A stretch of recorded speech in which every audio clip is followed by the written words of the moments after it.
The president says we're taking a lot of tariffs, it's going really well, and the talks are going really well. But let's say the talks are going well, and they reach a deal as well. Is that going to mean a lot for the real underlying economy of the United States and of China, for that matter, regardless of whatever oscillation we see on stock markets? It certainly will through the financial conditions channel. If you look at what's going on right now, there's just a multiplex of brinkmanship all around. Whichever way you look, there's a game of chicken being played, whether it's trade war, there's the government shutdown, there's a Brexit, there is Italy, EU, and each one of them has a binary outcome, and each one of them is being played to the wire.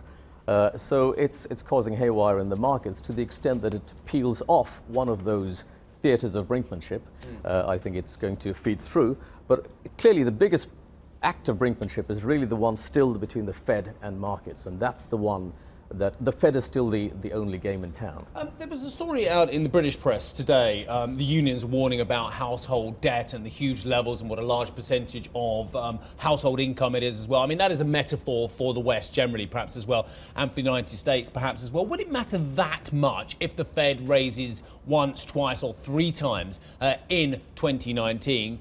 Given the fact that there are the real concerns over household debt is unsecured in many ways. It's over car loans, it's over student loans. Will it matter that much? It will, because we're used to focusing on rate hikes, but what really matters for financial conditions is the quantitative tightening. The fact that the balance sheet is reducing at $50 billion a month, and through changes in market microstructure, it's causing a much rapid tightening of conditions than people realize. If you take a step back, over the last 10 years since we've had the onset of QE, GDP growth has been roughly 1.5 times. Markets have grown by over 3 times. At some point, there's got to be a snapping back of the two. Either GDP meets up with where markets are, or the markets come down to where GDP is. So moderately strong economic data doesn't necessarily mean sustained upturn in markets. It's still the Fed and loose monetary policy that we're relying on.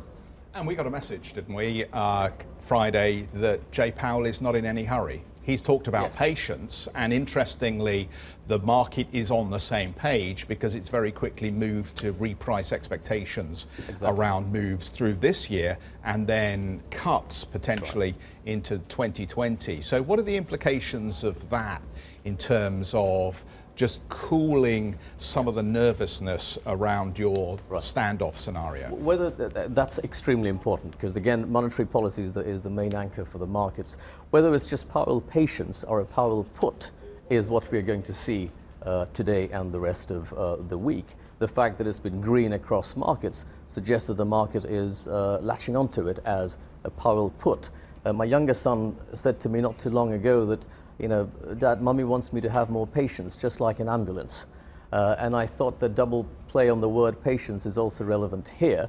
The patient has not fully recovered, and you need patience from Powell in order to help markets along. Powell alluded to conditions that we've seen in the past, December 2015 in his speech, effectively pointing out that because the Fed moved back in December 2015, the market then moved much more aggressively, to your point about the market tightening that's taken place. You've got to wonder now whether Powell is in charge, whether he does have control, because the market's going to move against him, then there's no ability to move much on rates.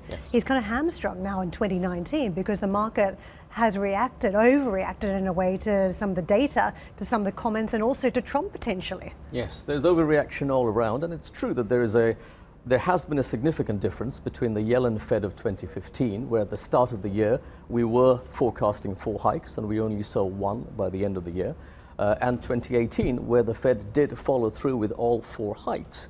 But I think what may have caught people off guard, and since the 19th of December Fed communication, we've seen that brinkmanship go over the brink into year end, where it looks like that actual tightening has been a lot worse than what's suggested by just 4 hikes. So I think expectation of 0 hikes for 2019 is a reasonable base case, not the 2 hikes that the Fed seems to be signaling. Hi, I'm Joanna Bersecci, and thank you for watching. You can check out more of our videos by clicking on the boxes on the screen. And don't forget to subscribe to our channel for more from CNBC International. Thank you for watching.